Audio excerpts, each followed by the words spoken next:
OK, čo nás zaujíma z týchto kategórií? Čo nás zaujíma? Bez e-sporty ma nezaujíma. Content Creator of the Year. Piče, a ono ma to vyhodí odtiaľ takto. Kaseo, to nie je náhodou ten, čo líkol doktora Disrespekta. Že on je. Že je unfaithful. Nie je to náhodou on. Neviem ináč, kto to je. Most anticipated game, ukáž mi. Most anticipated GTA 6, že sa nad tým vôbec zamýšľam, že čo je most anticipated game, že jo. Neočakávanejšia hra roka. Best adaptation. Fallout. Dobre. Kámo, Arkane nevyhral, vyhral to Fallout. To má poser. Ty vole, to som nečakal. Toto je pre mňa veľké prekvapenie. To je niekto, kto práve vstal podľa fotky. Tak on bol tiež najebaný hen tam na tom streame. Bože, odtiaľ je ten záber. Bez multiplayer. Čo je bez multiplayer aktuálne? Helldivers 2. OK. Sa divím, že to nevyhralo Jamboree úprimne. Ani Kodečko to nevyhralo, ale vyhrali to Helldivers. Good for them. Pritom Helldivers sú už mŕtva hra, nie? Hráva sa ešte Helldivers vôbec? Najlepší sim strategy. Čakaj, takto. Ja si otvorím všetky kategórie, čo ma zaujíma. Best Family, Best Fighting, Best RPG, Best Action... Asi ma zaujíma všetko ináč. Best Action Game, Best Mobile Game, Best Debut Indie Game, Best Independent Game, Best Community Support, Best Ongoing Games for Impact. Dobre, toto ma asi zaujíma všetko. Dobre. A Game of the Year nakoniec. Tak poďme na to. Best Family, Astrobot. V konkurencii Zeldičky, ktorú sme hrali na streame, Jamboree, ktoré sme hrali na streame. Astrobot nie je Nintendo hra, jak si to dovolujú. To je Sony hra. Jak si to dovolujú, nedá to Nintendo. V konkurencii 3 Nintendo hier a 1 Devolveru. Ale I guess zaslúžene, pretože samé dobré veci počúvam o Astrobotovi. Dobre, Best Fighting Game Tekken 8 porazila Dragon Ball. Ten Dragon Ball tiež veľa ľudí hypovalo, že je to super. Ale Tekken je asi klasika, že? Ja tieto ostatné 3 hry, pravdu povedať, veľmi nepoznám. Takže asi v pohode. Čo tu máme? Best RPG. Metaphor vyhralo. Good. V konkurencii DLCčka do Elden Ringu, Dragon's Dogmy, Final Fantasy 7 vyhralo Metaphor Refantagio. To asi bude fakt dobrá hra. Viem, že Asmongold to hral off-stream a že to strašne vychvaloval, že to má extrémne dobrý príbeh, ktorý je extrémne dobre podaný. Ale nečakal som, že to vyhrá, pretože si myslím, že tá hra nie je až tak strašne známa. Ale good, na to by som sa asi mal pozrieť v tom prípade. Má Arkane vôbec niečo spoločného s hrou, kromne vizuálu postav? No postaví určite. Inak nie je veľmi kingy, ale záleží na tom. Best Action Adventure vyhral zase Astrobot. Ja som toto asi hádzal Silent Hillu, ak moje tieto sa vôbec rátali, čo som dal, lebo viem, že s tým bol nejaký problém. Ale Astrobot opäť víťazil. Ten Astrobot asi musí byť fakt dobrá hra. Asmongold má takový dosah, že by klidne mohol rozhodnúť v hlasovaní. Môže byť. On teraz Asmongold napríklad povedal, že lebo boli nejaké zmeny v Path of Exile, proste boli nejaké úpravy a on hovoril, že teda bral to na seba, že je to vďaka nemu tie zmeny a k jednej povedal, že touto ma inšpiroval Zizerain a to mi prišlo tak vtipné proste, že ako svoju inšpiráciu uvedie obrovského content creatora, ktorý má proste GGG na hotlinke, chápeš, na rýchlom vytáčaní, tak toto bola moja inšpirácia, aby som presadil túto zmenu, čo ako Asmongold je väčší ako Zizerain, ale Zizerain má podľa mňa väčší dosah na GGG, takže zaujímavý pohľad, ale fakt Asmongold má veľké dosahy a často keď niečo proste povie, že treba zmeniť, tak sa to zmení a je možné, že tú metafor ovplyvnil on, to je definitívne možné. Ale Astrobot každopádne už druhá vyhratá kategória. Best Action RPG, tuto asi žiadne prekvapenie, že to vyhral Black Myth Wukong. Pre mňa to bol Space Marine, samozrejme, ale to len za to, lebo Wukonga som nehral, ale inak Space Marine sa mi veľmi páčil.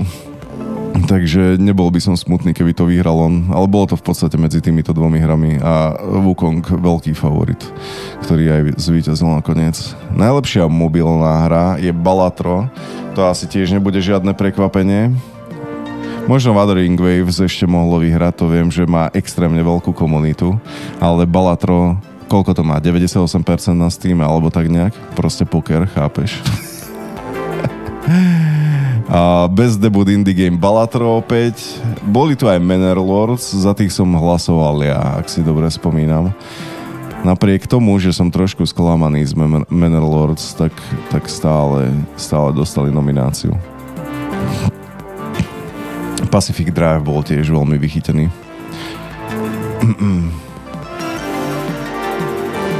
Potom tu máme Best Independent Game, zase Balatro.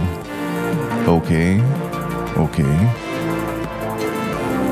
Best Community Support má Baldur's Gate 3. Napriek tomu, že tu sú trebárs aj stálica Best Community Supportu Fortnite, ktorý to vyhral aspoň 5 krát už túto kategóriu. Je tu Helldivers, ktorí vstali z popola. Je tu No Man's Sky, ktorý je doslova príkladom hier, že ako sa to dá spraviť to vstávanie z popola. Čau, dedeček, nazdar. Tak vyhral Baldur's Gate a ja som Baldur's Gate nemal asi tak rok zapnutý a stále mám prejdený iba prvý akt, takže to by bolo treba napraviť. OK, Best Community Support Baldur's Gate. Best Ongoing Helldivers 2. No tak Diablo asi nie, že jo.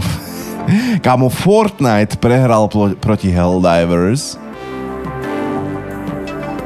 Čo sa deje, kámo? Čo sa deje, že Fortnite v najlepšej pokračovacej hre prehral proti Helldivers?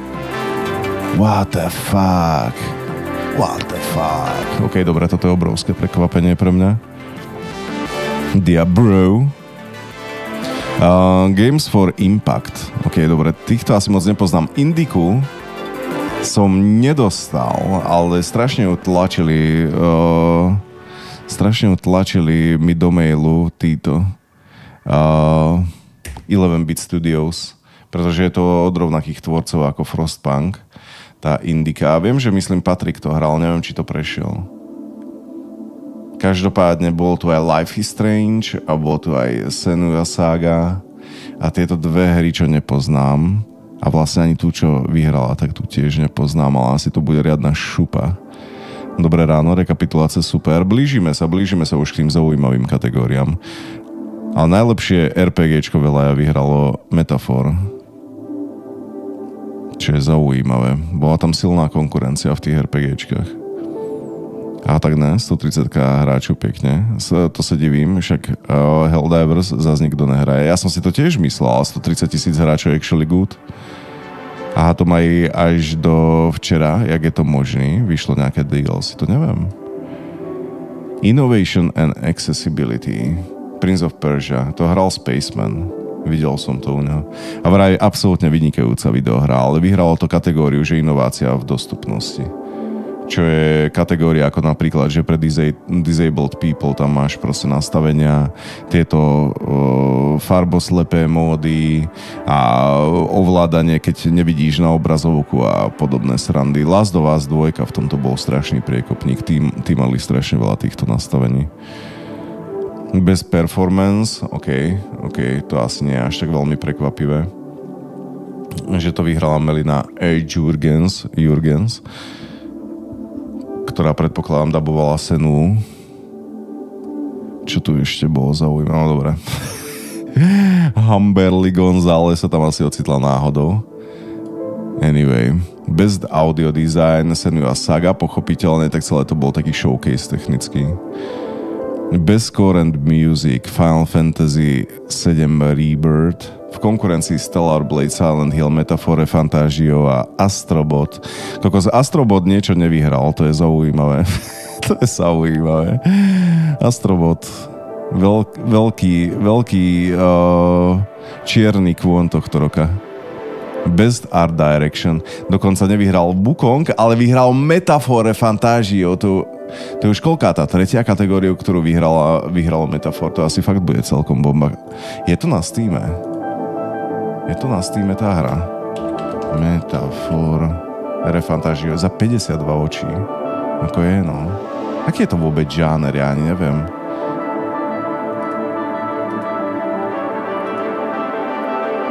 OK. Takže je to silne azijské RPGčko, hej? 94% to má. Poprosím z 5000 posledných recenzií a 92% z posledných 15 000 recenzií.